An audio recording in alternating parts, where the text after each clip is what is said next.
Voilà, bande de Dimania Télévision, Bambota Banda Kunabino, grâce une fois de plus. La Dimania Télévision, il y a un bel épisode, Moupaya. Pourquoi on a bien Moupaya pour aller banaye? Il y a les bossos, il y a une émission, nous sommes au Molelo, Tomika Koeba, ceux qui ont se présenté, Nakati a émission, Bisso, peut te Koeba Sangoni, Niamalamu. Aïe, Bisso, vraiment. Soyez toujours pensé sur Dimania Télévision pour rien rater. Avec Maman Grâce, Tumbabalbi, l'évangéliste Guigui Kabouyaboula, qui est tellement ébélé. Ce que vous avez na posa ya terrain na Kimpoko ou bien na Kintele, n'hésite pas à contacter Maman Grâce Tumba Akuchayo en contact. On a papa Guigui Kabouya pour qu'on a comme on terrain na yo, qu'on a consommer terrain, on a pris encore abordable na sima caméra, tous amis na héritier HM. Pourquoi pas aussi bien sur votre ligne Maman Grâce Tumba, je vous salue. Elle dit directement qu'on peut s'inviter na ngai ya mokolo molelo mbote mona mboka. Mbote ndeko Grâce Tumba. Merci pour nous yambanga liboso ya etando na yo. En tout cas merci na respect au pesinga pour nous yamba invitation na. Vraiment merci. Merci beaucoup. Moi namboka tomonio olati sutani, olati écharpe na kingo ba chapeau ozali sango. Non, nazali sango te. So na lati boye batu pe oui, batu bako kanza naza sango. Mais nazali sango te, mais nazali forme ya pratique au biso to sambelaka na temple chamanisme nde ezali ko insister na lata lolenge na lati lelo. Temple chamanisme, ça dit tout simplement, comme la définition, c'est la communication au monde de la mort et le monde des vivants. Donc, muto a la capacité à construire un esprit à comme chaman. Pour nous comme chaman, il faut qu'on passe dans la pratique de l'initiation au chamanisme, pouvoir réel, les vraies magies. C'est ça. Donc, ils allaient magie, chamanisme. Mais tout le monde, là, tu vas bismi, il y a catholique, chapelet, catholique. Mais oui, ce qui n'a pas de parce que certes, il y a des alliés mingi, loko oesil kobima na kati église catholique. Pour nous éclaircir balandi, ba Père Zolazali nan Père Zolazali premièrement, nazali responsable comme tout le monde, oui, comme tout le monde, ndenge yopé oza responsable na kati libota na yo ngapi nazali bongo. Mais surtout que na forme o na la teli boye. Pourquoi na koyi kolata boye parce que naza chaman. Chaman eza nini? Pe na komi yango lolenge nini? Oui, nga nazali mutabota mina kesasa na komini Angeli. Papa na mama tango bakufi makoki ezalaki lisusu te ya kotanga awa parce que totikalaki biso moko isolé nde oncle autaki matadi ayaki kozonga na kati ya kisasa ameminga na matadi. Lokwa na kolaki wana zaki pardon école primaire na 6e temps na silisi esengi sikoyo fona kende na première secondaire. Lokwa na kolaki trop doux nazali vraiment calme muto aloba mingi te nde oncle a préféré un jour nazala sango. Voilà. Tant na silisi nde oncle aye kotindanga na Kibula na petit séminaire batu baza na Congo surtout précisément baza na Congo central bayebi Kibula ezali wapi Kibula ezali ki PC okoti na kati nde tozo kende manianga nde kuna na kendeki na petit séminaire soki osilisi nde basala ka transfert na grand séminaire kuna batu bakomaka basango tango pe na silisi ba transférenga na grand séminaire na Maïdi na Kisantu okoti na kati kuna mabungisa nzambe eza ya biso batute parce que on kalingaki nazala abe maintenant on a koma kuna na kutana na monsieur Albert Davici, il était blanc mondele italien azalaki sango abande ko pesa biso cours ya philosophie paix à son âme, c'est lui qui est mon père comme mon guide spirituel muto apesanga initiation nini leraki na kati ya grand séminaire tant comme na grand séminaire j'ai fait seulement 4 mois à Pamba. 1 mois, 2 mois, 3 mois, puis 4 mois na bimi. Pourquoi na bimaki? Tant na kutena monsieur Albert Davici.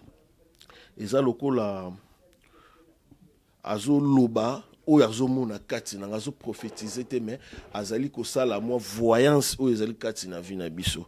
Kena bobotama mukie poko lingo koma abe biso eza interdit okobota te.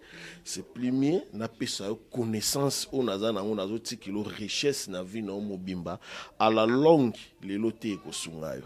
Na kimaye mais à un certain moment Telmax akangamaki nanga mingi azali mutu ona banda ozane mingi mais c'est Albert Davici italien ndi ayeko yebisanga en tout cas frère Zola en tout cas sengeli foyoka ona zolo ba bon tellement azalaki vraiment proche na ende na ki ko accepter ay ko pesa nga livre ya première partie initiation chamanisme et pouvoir réel na katia maïdi na bandi ko concentrer yango na kendaka cours na concentraka na kendaka cours na concentrer ba concentrer na katia livre autant un livre aux bazo initiation de malem voilà tangu na eko silisa yango na 4 mois nde ayebisinga nazo peso sikoyo livre ya première partie il y a pratique magique. Donc première partie a pratique magique.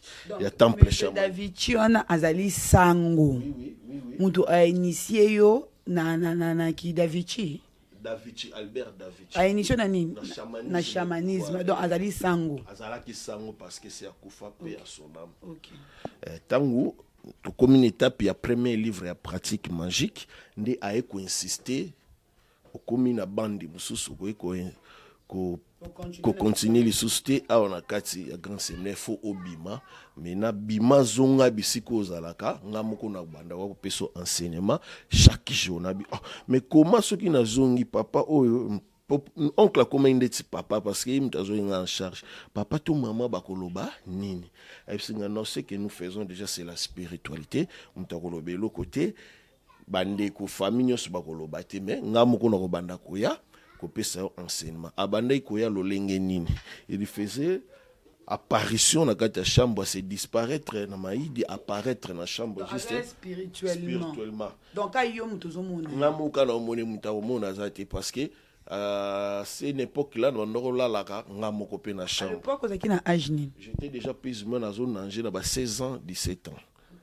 Parce que oyebi na kalak biso tokola moi maladie tokotaka classe na moi ba retard donc c'est un peu ça ndé aye ko pesa nga livre on a bandi ko sala abandi ko initier nga chaque 23h30 à 0h bando banga tetanga bando chaque 23 ans na misina ki tangu na bandi ko tanga tangu na bandaki na initiation ndé na komaki très fort et puis na komi ko comprendre na komi ko sala na komi ko mona mina faut vivre yango na sala na komi ko sepela nango voilà tout ça là qui n'est sous 4 mois ya ko apparaître dans chambre pour la initiation tant tout silis tant chaque livre il fallait qu'il 4 mois chaque livre pour si ça il faut 4 mois non ils avaient 4 mois parce que la initiation na sala qui plus ou moins ba 2 mois na ndambo ba 2 mois na ndambo sikoyo tangu na silisi pratique magique na komi ko sala boye na lobi boye salami na zo sala ba test essayer ndenga expliquer ki nga ndenga bande ko pesela nga formation après 4 mois ay ko ebisa ngai monsieur Albert Davichi na kozala su na monde te na kozala su awate plutôt na zo zonga bisika na uta eloko nini elekaki à l'époque on a téléphone ezaki moi pasi nde monsieur Albert Davichi na maidi bayebelaki akufi pa na nga na yebeli azongi bisika auta. Non attends Père Zola tant monsieur Albert Davichi a besoin azo zonga il a quitté azo voyager mais azo kufa nde ezalaki nde azo kufa mais na spirituellement nga na yebeli azongi mais na kuna na maidi bayebiki esi akufa ba frère kandi to bande ko tanga tango baye bazoyebisanga ebi mutu na yo wana kuta kufa boy ti lelo ebembe na ekendaki déjà Italia OK c'est bon or ngani to sur la spirituellement chaque 23 heures tango avant aloba na nga zozonga ayekotikela nga ce qu'on appelle tambour magique ezali lokola sani ezali lokola grimoire parce que nyonso vie nyonso réel oyo tosalaka na invisible ezali na kati donc baproblème nyonso oyo tozalaka nango tokutanaka nango badifficulté balien familial bolingo richesse tous protection succès nyonso ezali na kati ya tambour magique mais à préciser nga frère Zola tambour oyo kende pas par pas ekozwa yo bane kokende trop vite te mpona korisque danger kende na étape par étape ndenge esengeli wana nakomi sikoyo nazokolanda déjà ba 17 ans 18 ans sala bongo na bandi yango mpe malema à l'époque moko na baya na ngango koumela boye ndenge nini mutayebisengeza na makambo malamu mais classe nanga nakomi koregrete classe nde na pemi moko na zongeli ti toye kokóma na 2017 2017 avant que 2018 né na ekozongo siko na considération. Excusez. Pour na zongo sous na considération azongela qui a se revenir sur ce qu'on apparaître à ebisinga en tout cas kotikate bandela ndenge na yebisaki ke malembe elingi ko banda ko accélérer wana nazolanda déjà 19 ans parce que na comme déjà na 18 à 19 ans. Donc article ko tambour magique yo na 16 ans. Donc, entre 16 ans et 17 ans. Au Tikali, au géré tambour, on a 18 ans. Non. Na silisi formation, tant ou sikoyo, na silisi première partie, pratique, première page, il y a pratique magique, tant na silisi, et on a commis déjà 17 ans, 18 ans. Tangu sikoyo aingi akende to komi sikoyo 17 ans tozolanda 18 ans ndeko tikelanga tambour magique ndé na bandi ko tanga ngona ba 17 ans 18 ans wana non 18 ans 19 ans na nazo mataka déjà moko yesi akenda ine na baye na nga yango na bi azo ya sisuté atiki nga na méditation na concentration parce que komaki na kozwa peu plus ou même 2 semaines à la maison nazo bimate même na ndako bakomi ko banga mais soki bakoti baye ko kutanga nazo tanga ba livre nde journée moko oncle nga moko na fandisa na ebisi tala ebisi nga pe clair le go eza vie oponaki on va voir ça. Donc yo moko o expliquer oncle que non o ndimino comme magicien. Oui, na expliquer que pour chose à la quitter moko na tiki moko na pemi mais tant to komi na 2017 wana na zone nanger déjà na beaucoup d'années na bi faut na constater parce que ayeko apparaître sous non, continuez, vous allez jusqu'à la fin. Tant qu'on a continué, on a commis comme étape rapidement. Et là, on a mis parce qu'il y a un tambour magique, il y a 503 pages. 503 pages, malembe, c'est à peine. On gagne tous les 500 pages. Oui, c'est à peine maintenant, on a 500D. 500D. La fois passée, nous avons 501. Dans le cas de la chaîne, nous avons une explication à Pesaki. Si on a 500D chambres, nous avons ça parce que Pesa a déjà accès et à former Pebana.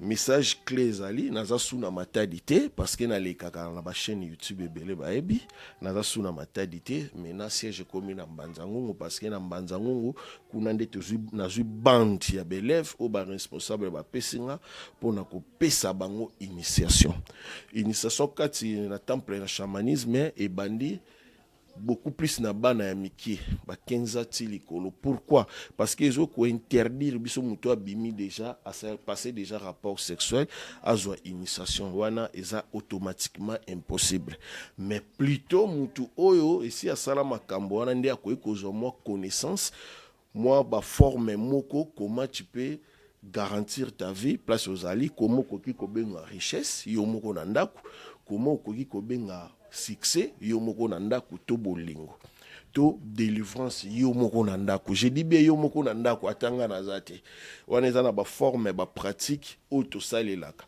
biso na kati ya temple chamanisme to salelaka maser livre oyo so tali bien ba komi les psaumes c'est un livre très puissant et les livres oyo même na ba kati ya christianisme ezali ba prière nyos ya David toyebi David ayemba ba nzembo yangwana les psaumes na kati ya psaume eza ba prière eza très puissant sauf que na kati ya christianisme batanga kango comme journal comme livre azo fêter na d'après et azo tanga pona ko aboutir parce que na kati ya livre oyo succès richesse bomengo libala protection nyonso et utaka eza awa na kati mais sauf que eza na ba pratique na ba forme où il faut tangela on peut se manifester. Prenez exemple la fois passée na pesi sous défi na chaîne awa parce que na pesango na pesi bino psaume 70 psaume 70 mama grâce tumbakanga malamu ça peut t'aider na makabu ebele psaume 70 etanga maka mingi na butu avant olala avant otangango il faut nan osokola soki osokoli ozu psaume 70 luka kopo to bidon ki ya mai ezala na yango ntango ozotanga okorelire psaume 70 pendant 11 fois na bandeli Voilà. Ce qui n'a silisi, Seigneur, viens vite à mon aide. On a péché au titre.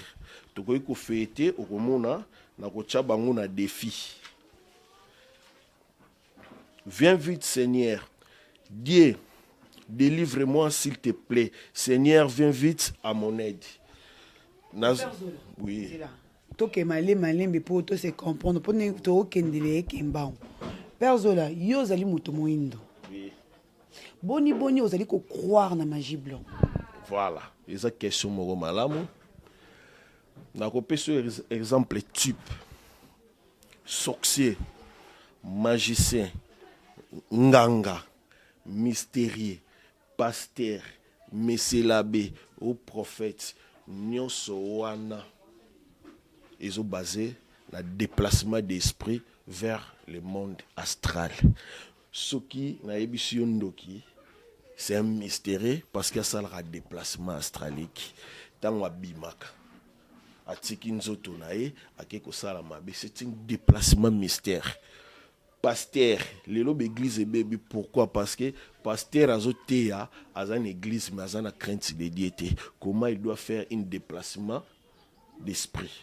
Non, église akala ya malamu ezalaki mutu azotambola nzambe akiti kati na ye apesi pouvoir ya kosala oyo nyonso alingi nayebi te soki boyeba histoire donc nzambe apuni interpellation nzambe interpele ye apesi puissance azobikisa bato azopesa bato solution bato bazozwa guérison bazozwa misala oyebi te lelo ezalaka susu te mpo théologie là moto ake kotanga kosapprendre ake koyekola bible ake koyekola maçongerie ya kokosa bato mpona koflate mbongo soki otali beaucoup plus na bango ce sont toujours bato balengi matériel soki toke na magicien même na pouvoir ancestral parce que nazomona bato bazoleka ngai bukoko magie te magie no blanc te soki magie non même au salaire magie noire, magie blanc, magie rouge, ce qui n'a nos communes capacité à déplacement d'esprit dans le monde astral, c'est des mensonges. Mais oui, un bon mystérieux, c'est ça on appelle mysticisme et la mystère. Même Indoki, c'est un mystérieux. Est-ce que Moutala, il y a quelque chose dans la fenêtre, toi, quelque chose dans la claustra, tu n'as boutou, à ça le pouvoir ni. À ça le pouvoir ni. Nyonso wana c'est du mystère. Na zongeli, puis somme 70. C'est pas une façon d'initier les gens directement sans le savoir. Pour guérir toute maladie psychosale. Aux ana maladie ou esi la gâté. Nazo tcha on épreuve. On utiliser même langage na ba pasteur. Nazo té o nazo loba même pasteur ayebi ngote. Oyo ba pasteur ba yebi ngote. Et ceux qui sont dans l'église, ils ont relire prière pendant 70 fois. Nabima peut pas utiliser un psaume. Oui, bah utiliser un psaume, mais le nombre de fois tu n'as pas formé, on a passé il faut en coupe à maï, autant psaume 70 pendant 11 fois, ndamba ma omeli, ndamba ma sokoli et longi. Bisika nyonso zali, so maladie nyonso j'ai dit cas spirituel. Bisika nyonso zali, on peut trouver guérison totale par la main de Dieu. On doit t'avoir 11 fois. Nama ipembe na sokole longi azu guérison. Azu guérison. Na tche bango na défi na yo. Na zo tcha numéro na nga na défi. Plus 243 89 24 155 et puis 91. Plus 243 89 24 155 91. Mutu nyonso bisika azwami azali ba cas spirituel vina ezo bongate blocage na pesi bino solution psaume 70 relire pendant 11 fois kopo mai avant ya kotanga il faut d'abord faire la purification divine. Le kana on a douche sokola longola botuto tamboli o tongeli o moneli o lobeli après au koti se concentrer. Ce que simbité na bandeli numéro plus 243 89 pour la maladie. Voilà, 24 155 et puis 91 à la fin. Peut-être pour la lingo. Voilà, ba question de yangwana. Mutu oyo azana problème ya bolingo. Batu o bazana problème ya mikanda parce que bango nyonso bisika baleka bazonga pas perzo la po ba yebi perzo là, c'est lui qui est solution na bango. Na téléphone nga baza ebele. Na téléphone nga baza ebele, ba o bazolela, ba escroquer bango parce que vous savez réseaux sociaux, maçongerie et côté trop. Beaucoup de gens bazali koleka na plateau, physiquement boé, tant ozotala ye moko na nazolobela spiritualité aza na ba problème sérieux ye moko vine ezosenga fois passer na non ça se voit nga na koyeba bango ba koyeba te parce que ce sont des margoulins eza bato oyo bazoleka mpona koflatter kozwa oyo baza nango posa nazotia bango na défi nazolobela bango message clé botika koya kokosa bato na réseaux sociaux parce que eza na dage moko elobi tout se paie ici-bas eloko efutamaka likolo eza te soki oyebi métier te et spiritualité, ne passez pas au télé que la spiritualité pour intimider les gens. Dans mon arabango baleka na ba grimoire, azor sala bazo sala ba démonstration, ou nga na sala dans les bas âges tant on a vu premier livre ya pratique magique ya chamanisme. Mami ka ba bimisara mbo. Bon, yebisa bango baya basala susu mususu ba okoka. Nga na bimisaka biloko wana te parce que j'ai des témoignages ici na téléphone. Oyo mutu na mutu maman au moins na vie photos à la série. Hein, maman, photos à la série, je m'excuse. Je m'excuse vraiment. Où est le numéro à Mbokani? Oui. Plus 42. Bindanan, où est le Brazzaville. Na koti na Brazzaville. Yeyo. Yeyo, non? Nazoyo kusoka audio moko ya muta Brazzaville. Ah, maître. Bonjour, non, maître. Naza émotionné, père. Naza émotionné, père Zola. Naza émotionné, père Zola. Vraiment, la côte, na chambre, valise plein, na mongo, père Zola. Vraiment, ya solo, vraiment. Ah, ya solo. Oui, ça na vraiment sala vraiment oui, face WhatsApp. Nani ngana lobi nini merci infiniment, gloire au Seigneur. Siko Seigneur ozol bezaka Seigneur na biso to te biso to sala ba démonstration te parce que ce sont des jeux d'enfance. Et venez na télé ko escroquer ba tout pour na ba intimidation. J'ai là. Vous avez comme on a le Père Zola qui c'est pas démonstration, mais on sait que je sais Père Zola, notamment on a valise plein et Zali au initié qui était bon. Explication claire. Où est le numéro à wapi Benda malam. Benda. Où est le numéro Mutazali Angola. Plus combien? 44. Plus 44. Landa message na. Oui, alors bonjour Père Zola. Donc j'espère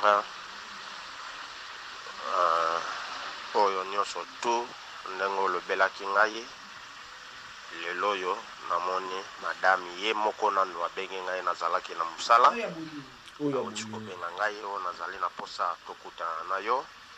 J'étais vraiment très occupé et très surpris na komona. Excusez. Na kosi te o biso bino bolobaka kosi. Nalingaki to tala yo tala bien et voilà. Cameraman benda na parce que ya benda kité. Numéro Angola. Angola. Mais nous je supposé ba numéro ba to c'est pas bon quand même. Non.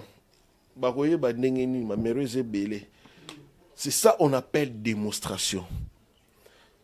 Message oyo ki ya muta braza. Ezali eloko oyo biso na temple chamanisme to bengango la distributeur de monnaie magique. Ba misusu na mona balekaka balobaka valise magique. Porte-monnaie magique ezali mais wana nazoloba ezali valise magique. Donc il y a de porte-monnaie magique, de valise magique. Nous avons la porte-monnaie, deux sortes de porte-monnaie, la porte-monnaie magique et la porte-monnaie du bonheur. Porte-monnaie magique ezali porte-monnaie où ezali ko produire l'argent chaque jour. Et bandara na $100 et soukaka na $2500 chaque jour. Tout ça na porte-monnaie du bonheur. Porte-monnaie du bonheur et bandi na $2500 et souki na $25000 par semaine. Combien de personnes posent un bon et bandi wana et bandi na chaque semaine. Ce que vous exemple le lundi, vous allez attendre jusqu'à lundi. C'est ça on appelle la porte-monnaie du bonheur. 2500 tu n'as $25000 et les kakaté. Même na porte-monnaie magique et ceux qui n'a $2500 et les kakaté. On a zolo bela distributeur de monnaie magique, ils allaient valise bisika nyonso zwami, osombi valise na yo, tosali musala ozi ozali na yango posa na ete mpona flate bino mutu apesanga mbongo non je vis quand même bien so na memi opa nanga komona c'est inutile ekokoma orgueil parce que oyo ya ngai eloko nangi naloba eza nini. Nous avons des énergies qui dirigent le monde. La force de l'énergie positive et la force de l'énergie négative. Nazo revenir na motuna na ondingo lobi ki wana siko combien de personnes obomi. La lobby positivité et les énergies négatives. Négatif, ça dit tout simplement on prend chez Ange de la Lumière au Batubabengi Diamond Lucifer. Chez nous, on appelle Ange de la Lumière. C'est un ange trop même puissant. Nous sommes pour ça qu'on peut ça à tous en 100 francs. Mais nako eza inutile parce que quand on a zolo ba kopé ça yo 100 à kopé ça yo 101 francs. C'est qu'ils ont la condition. Parce que tout ça, les langues, la loi des moindres efforts, la force et esprit, n'est à Pessio. Esprit peut qu'on a besoin, il peut azwa. Ndengolo baka Pessi na gauche, à Bombi na droite. Il y a un moment qui a ba condition, sacrifice humain et ça la maka. Il y a un moment homosexualité comme mingi parce que ça recommandation mystère. Il y a ange de la lumière. Il y a un moment ba misusu ba Pessi condition. Chaque zéro est bimaka kende na tanki zo salité tchana monoko. Ça s'est fait, c'est une recommandation mystère. C'est obligatoire d'abord. Tant à pesio yo pe fo pesa. Mais surtout kei la force de l'énergie positive. Kunande ezali ko laksa biso ba kuna elobi non elobi nyonso na kati ya mystique c'est payable. Okoki ko somba bomengo, okoki ko somba nkodia. Okoki kosomba mwasi, okoki kosomba document mukanda bisiko ozali sans problème, sans condition. Mais voilà parce que sombe zelo ko sombe lamba na journée ko linga ko late olati. Journée peut ko boya oboyi. Mais surtout que na ndeti valise magique il y a $1 million na Brazzaville azui. Asombaki apesaki mbongo na ya matériel. Le matériel c'est quoi? Matériel tant to lobi les énergies positives to kusomba matériel biloko pour na kokota na kati temple pour na kosa la rituel magique et se manifester oyo zali na yango pour ça. Matériel c'est quoi? Matériel des ali bougies, parfum, oui, chez nous on utilise même les bougies vertes. Même les bougies bleues, même n'importe quelle bougie oyo kostinda parce que musala e bandaka na identité ya mutu. Prenez exemple mutazo luke loko tangu tokosa la vérification nde na kati wana biloko o tokosa la musala ekobima tokosomba boye pour condition ezalate pour ofanda na ou bien au vivre na longtemps ndenga zui $1 million bongo li futi na ezali nini pour eza na condition te $1 million, il faut longola les 10% de $1 million aller faire offrande divine. Kendo ko sunga batu bazana hôpital, batu bazana prison, ba orphelin, ba veuve sunga ba sala don. Et après vous bénéficier na don na. Merci ya don oyo batu bako pesa ye biso bafutaka te biso ba récompensaka biso okopesanga ka mbongo te opesanga mbongo na sela ondengeni po soki naza na posa mbongo na kokota na ndako na sali numéro na kozwa onaza na posa oyo nyonso motema na yo elengi okokabelanga chemise okokabelanga lipapa okokabelanga montre camion ndako voiture d'ailleurs voiture au moins naza nango eza cadeau mutaza na Allemagne pardon na Belgique ndi atindi la ngango oui o le bien le comment ko place wana o ezali est commis trop fréquent na mukil homosexualité est commis partout na ba église na monde ya ba théâtre na monde ya ba musicien partout voire même si na monde na bino ba maître homosexualité est commis. Qu'est-ce que vous avez gagné dans cette homosexualité? Homosexualité, ezali li futi ya mutu oyo a travaillé na ange de la lumière. Parce que ange de la lumière tant a péché aux anges et ça a été parce que c'est lui qui dirige la terre. Attention, Dieu existe, mais la terre est dirigée par d'autres personnes. Pourquoi dans le Bible? Parce que ange de la lumière a séduire mutu akopeso nyonso za nango posa ntango ya kosenga restourne oyoka kaka atindi yo bimaka na moningano mobali bimaka na moningano mwasi ezosala ye plaisir il savait azali koganye nini ntango ozali koke kosala yango a des fois ozali ezali mwa secret ezali secret tika na koyi kobimisa te parce que la mystère aussi c'est une religion cachée ezana ba bande o ezali caché mutu akoyi koyeba oka na kati ya sanctuaire magique parce que chez nous totunaka olingi tosala musala non énergie nini positif to négatif yo moko pona na tche batu na défi o ayebi kaza na sans fraté mon numéro na bandeli plus 243 89 24 155 et puis 91 à la fin plus 243 89 24 155 et puis 91 benga père Zola toza na mbongo te na komiso millionnaire je dis bien ce qui aux ouangoté na rolata son zambala ote mais sauf que les conditions ange de la lumière ko pesa yo pe o ko respecter ce ko respecter te yango moni batindi yo kende ko bimana moninga no mbalo zo kokate et beti au retour yango moni beaucoup de morts aujourd'hui bato bazobela maboma ba vie bato baby mais laisse-moi te dire il y a un Dieu qui existe au ciel les maîtres des temps et des circonstances nyonso o bato bazali ko luka na mokili ezali pamba.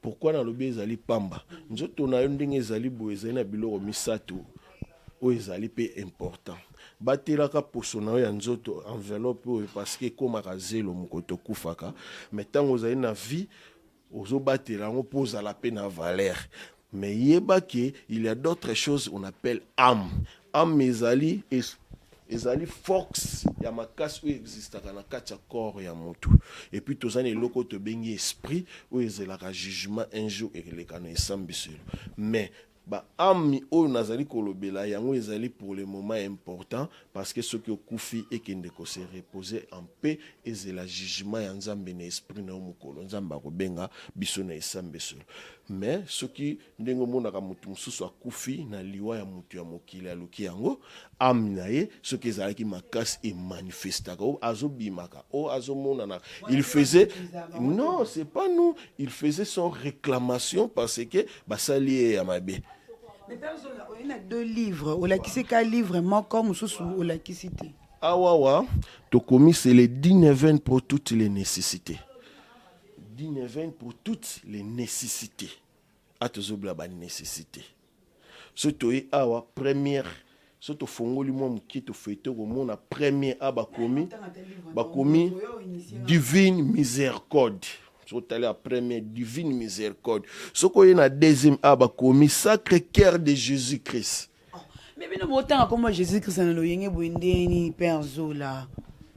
Jésus-Christ il était prophète comme Simon Kimbangu, comme David, comme Moïse, mutunyo so sala passage na se ya mokili. Nzambe atrasaki asala o asala ki sila ki pe akendaki.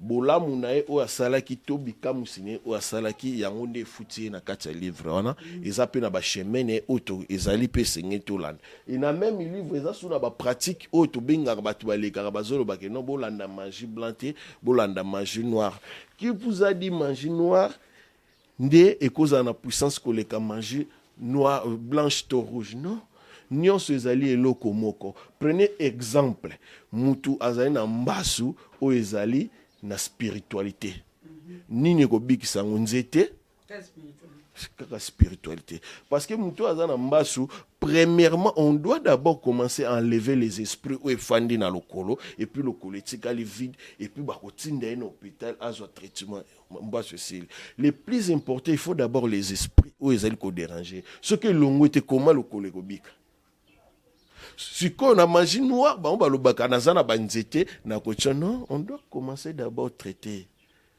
spirituellement. Père Zola, la situation peut te peut moi le solo peut mboka. To beki pe to beta on peut aller pas spiritualité. Na façon mboka na biso zero kende le pinza. La spiritualité bo monini. C'est la recommandation mystère. Tango ba politicien bazali kokota na banzele ya mabe. Ange de la lumière peut a résultat na azo ya mabe. Non, ba temple bazali ko kota ko s'adhérer na ba loge o ezali beaucoup plus na ba image mabe kasi ko tinda parce que ezana ba force mususu tinda ka sala mabe pour ozwa lokumu. Donc ozo mata grade mais pour ozo sala mabe. Eza recommandation ministère. Homosexualité pas ça pekuna. Oui. Oui. Na sala rapé misale sengi mutu fona tinda na rek. Faut esprit tindi sengi yango parce que azai na mbongo te be esprit ba sengi o ba sengi ya zu o esprit asenga ki esprit pc esprit pe pas ko senga o ya na eposa. Yango na zolo bake c'est plus to recourir beaucoup plus la force de l'énergie positive parce que kuna to conseille la offrande divine et puis directement la force de divinité ne okozela. Mais ce toqué na négatif kuna directement c'est ange de la lumière qui va vous donner ça et puis condition ekoya. Mais Père Zola, est-ce que c'est possible autant y a vu quelques combos ya battu oyo besoin de spiritualité moi malamu te. Ndeti ba tunini Côté ba pasteur, côté politique, côté ba musicien. Surtout na ba pasteur tika na yo. Pasteur nyonso ozali komona soka eko zo dans les vidités to prochette magique te. Yo kanti prochette magique ezani. Prochette magique ezali parti dans le vide to teti dans le vide. O to pesa ka batu pona ko bundela. Nde yango apesi. Yango to pesa ka bango babanda ko yake beleti na zena matadi na kata contrat wana pourquoi parce que ce sont des margoulins, ce sont des mendiants, ce sont des irresponsables parce que na kata mystère faut que simba principe mibeko pour éviter les dangers. Les gens musiciens moko utako beta bucho beta makasi ba la fois dernière ayokanaki batu profane batu belé ba yebi ba yoka soki nani asimba kaye soki nani nazo tanga komba mutite parce que la mystère c'est une religion cachée auto salati na chambre cachée et kosuka na cachée batu belé ba yebi oyo batu baloba ba abandaka ko simba kaye soki nani mais nazo ba komba mutite yondo tangi komba batu. Mais ayebi ke abandaki autaki na temple chamanisme et puis azu condition au ba pesier akoki ko simba mibe côté. C'est pour cela na kangi connexion mystère tokoyoka bokoyoka beta ndenge ya beta ki liboso parce que mibe konde ba simba nazolo bakomba mutu te nazo pesa par exemple nga nazala ba musicien ebele o na simba ba biloko ebeta ba pasteur kutu koloba te na koma ko bengana bango na kola action na téléphone okomona to mona ka ba pasteur ba beti ba non parce que eza secret après émission na kola action après émission eza secret. Pourquoi eza secret? Parce que les cas qui na chambre noire et fait sous kawana mais tant ba pese condition sunga pe batu sala pe ba politicien kutu kolobate nazo pesa bango défi ba benga perzola na pesa bango ba bonne voix ba bonne marche ya politique.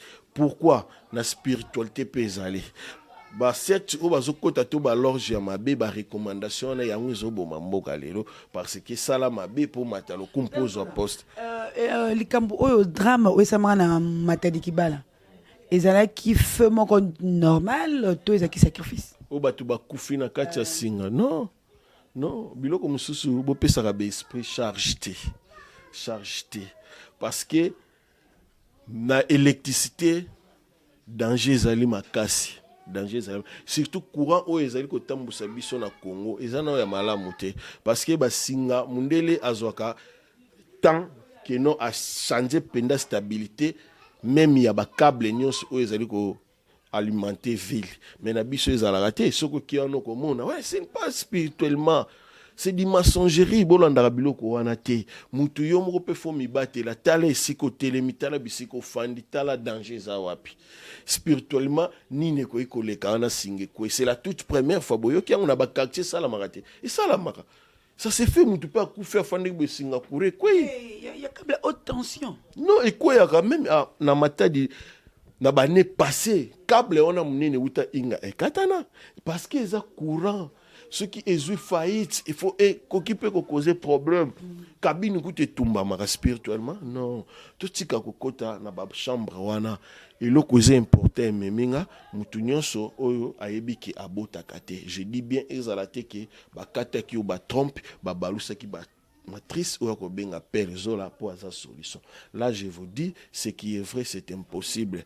Mais impossible. Et puis nakosala le côté yo moko na ndako okobenga bana na yo, on va faire une déclaration parce que ça cas spirituel. Autant on la kisi au pesca absolument bolingo pesita pas battu ko lela bolingo personne. Mon numéro c'est plus 243 89 24 155 et puis 91 24 0 plus 243 89 24 150 91 babenga perzo la bolingo eza jemukie même na bolingo pe eza na ba ezalaka ya contrat na ya libele eza na deux bandes soko olingaka mutu mpo na libele okobenga père zola na kokomisa ye ya yo ya libele akobima te soki mpo olingaka ya momentalement na kopesa yo ye momentalement soki mpe temps ekoki bose séparé ça se fait eza ndenge moko na kati ya porte-monnaie magique et du bonheur ezalaka ya contrat ya libela eza te so mutu ayebi so aza nango ya libela wana ekomi richesse familiale nkodia te pouvoir de vente moko ba pesio mais ezate qui porte-monnaie magique aux gens libela contrat na ngwe banda kaka 3 mois 6 mois 9 mois une année peut soukaka na 5 ans wana eza pona porte-monnaie mais pona distributeur de monnaie magique et ça la makale même jour soko sombi biloko na supposa na mbongo te obenginga na pesio ba forme to sale lozui soko pe condition ye ngana yo to koyeba te c'est les esprits ba ko visiter bon ozui ya biso yo pe pesa biso boy mais soki ozui na positivité OK ko sala offrande divine na yo librement au salivi na yo normal et ko senga yo te boma ba tout sala ba non et loko na lingi nde batu ba bengelanga mingi ezali awa pona nécessité ya vie ya mutu ba problème nyoso batu bazana ngo vous pouvez me contacter kaka na kati ya bible on a opesa bino solution na livre auto bengi les 19 pour toutes les nécessités awa na kati po koma na mbongo yo moko na ndako ezali po benga mutu lingaka yo moko na ndako ezali po otombola bombongo na yo ezali po protéger succès na yo ezali po zwango pe succès ezali la délivrance ezali kozwa nyonso awa na kati esili kozala sauf qu'ils na ba forme on a kopesela on a ba pratique kotangela ngo et puis kozwa oyo esili kozala na yango pour ça et puis sans condition parce que na livre o nyonso eza payable mais ce que boito longoli yango lingi to solo la boé on va utiliser les énergies négatives au kozwa na yo condition pe sokoye au spécial na yo o ba kosenga on est esprit impôt en tout cas merci beaucoup merci pour la gentillesse. Nzambe penda pambola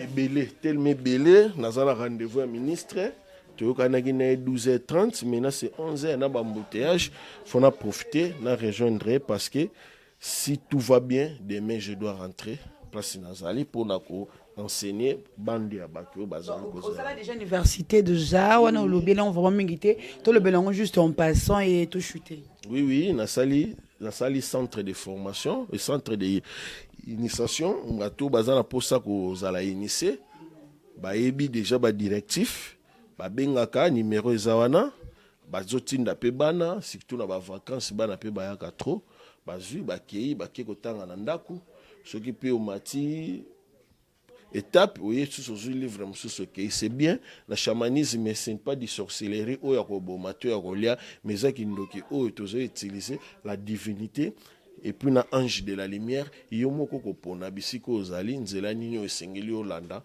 po tozo solution na makambo nyonso ozali na yango muto nyonso azali na posa ya mukanda libala obotaka te nyonso ezali ko déranger au père Zola mon numéro c'est plus 243 89 24 155 et puis 91 à la fin plus 243 89 24 155 91 à la fin obengi père Zola ezalaka te pona kosunga okobenga pe pona mituna okobenga pe ozwa quelque prière okoki utiliser na ndako pona ko protéger vie na yo okozwa c'est très simple na bandeli psaume 70 relire pendant 11 fois kopama ezanga te sokola nanu. Vous verrez des miracles où vous êtes. Merci beaucoup. Merci beaucoup, Père Zola. Merci, Penayo Moutoza Kilibakou. Il y a à côté la maman Grâce Tumba sur Dimania Télévision. Les Nassing Abino, toujours, vous continuez à s'abonner. Vous s'abonner vraiment. Il faut toujours s'abonner sur Dimania Télévision avec maman Grâce Tumba. On a déjà mis l'abonné. Oui. en force, en force, en force, en force, en force. Ça fera vraiment du bien à Nabiso Nyonso. Nasi ma caméra, Tozo Makina, mon amboka, héritier HM, pourquoi pas la réunion sur le PC de merci. Na invité Nangaï de passage sur Djemania Télévision. Je vous dis bye et au prochain numéro.